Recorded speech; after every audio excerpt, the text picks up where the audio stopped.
بسم اللہ الرحمن الرحیم انما المؤمنون اخوہ اللہم صلی علی سیدنا و مولانا محمد وعلی آلہ واصحابہ وبارک وسلم۔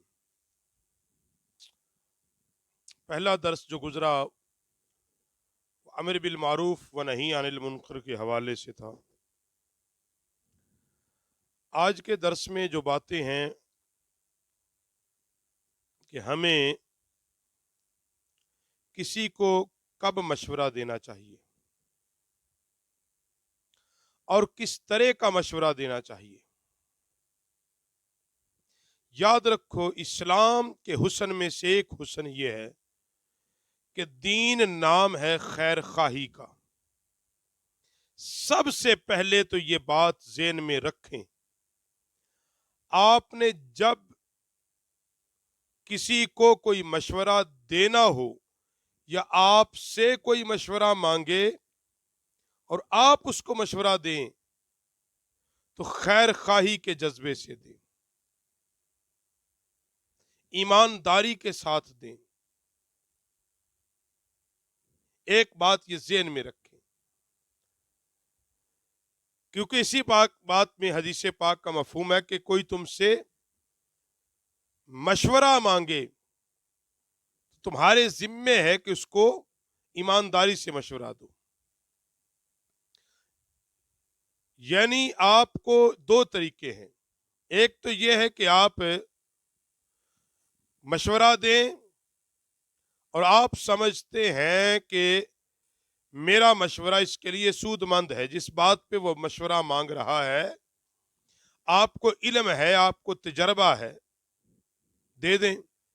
ایک چیز کا آپ کو تجربہ ہی نہیں، جانتے ہی نہیں، تو بجا غلط مشورہ دینے کے آپ اس کو خاموشی اختیار کر لیں یا اس کو کسی اچھے آدمی کے پاس بھیج دیں۔ قرآن پاک نے کہا کہ جو مومن ہیں، بے شک جو مسلمان ہیں وہ تو آپس میں بھائی بھائی ہیں، اور مسلمان جب بھائی بھائی ہیں، بھائی بھائی کو کبھی غلط مشورہ نہیں دیتا۔ جیسے سورہ اعراف کے اندر حضرت نوح علیہ السلام نے اپنی قوم سے کہا،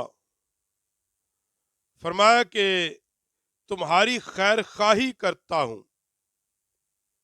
یعنی نوح علیہ السلام جب ان کو تبلیغ دین فرما رہے تھے، اللہ کی وحدانیت و اپنی رسالت کا پیغام دے رہے تھے، تو قوم نے کہا کہ آپ ہمیں کیوں کہتے ہو، کیا لالچ ہے؟ تو نوح علیہ السلام نے فرمایا کہ میں آپ کا خیر خواہ ہوں، میں آپ کی بھلائی چاہتا ہوں۔ اور جناب ہود علیہ السلام نے بھی اپنی قوم سے فرمایا کہ تمہارے لیے میں خیر خواہ اور ایماندار ہوں، امانت دار ہوں، میں تمہاری خیر خواہی کرنا چاہتا ہوں۔ اور اسی لیے حدیث پاک میں آتا ہے، نبی کریم صلی اللہ علیہ وسلم نے فرمایا، دین خیر خواہی کا نام ہے، اور پھر فرمایا دین خیر خواہی ہے۔ ہم نے عرض کیا یا رسول اللہ کس کے لیے؟ فرمایا اللہ کے لیے، اس کی کتاب کے لیے، اس کے رسول کے لیے، اور مسلمان حکمرانوں کے لیے اور عوام کے لیے۔ سارے کا سارا دین خیر خواہ۔ دین پر عمل کرو گے تو فرمایا کہ تم مسلمان حکمران جب عمل کریں گے وہ شر سے بچ جائیں گے۔ عامت المسلمین، عام مومن اور مسلمان عمل کرے گا، گناہوں سے بچے گا، ایمان کو بچا لے گا۔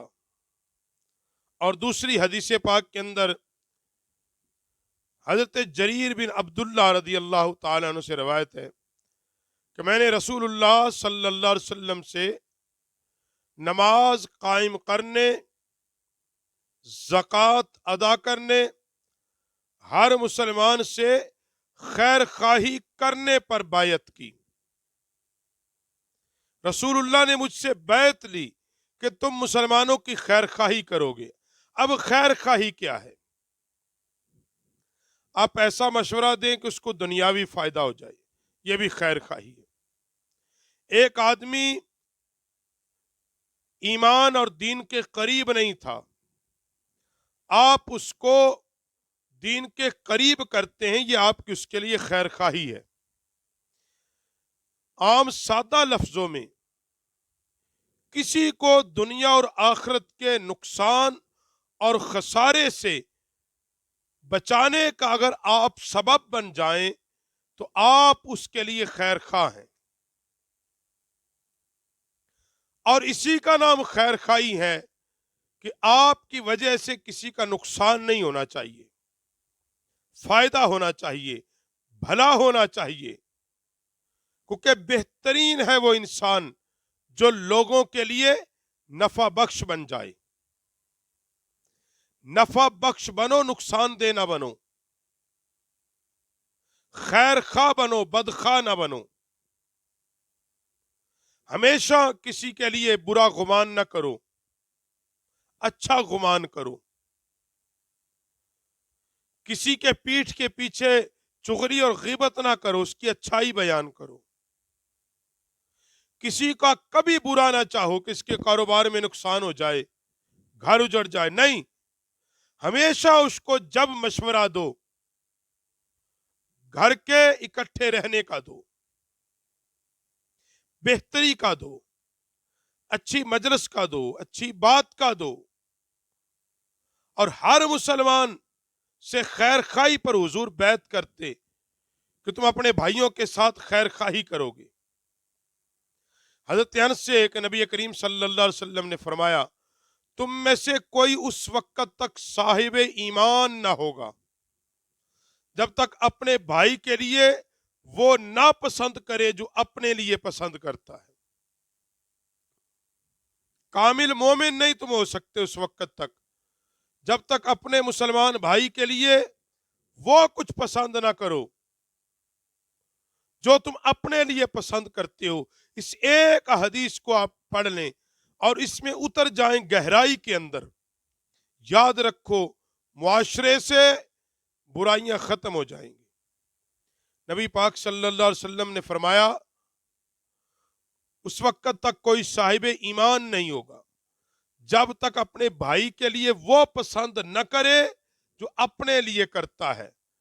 اس حدیث کی شرح میں علماء نے کیا لکھا؟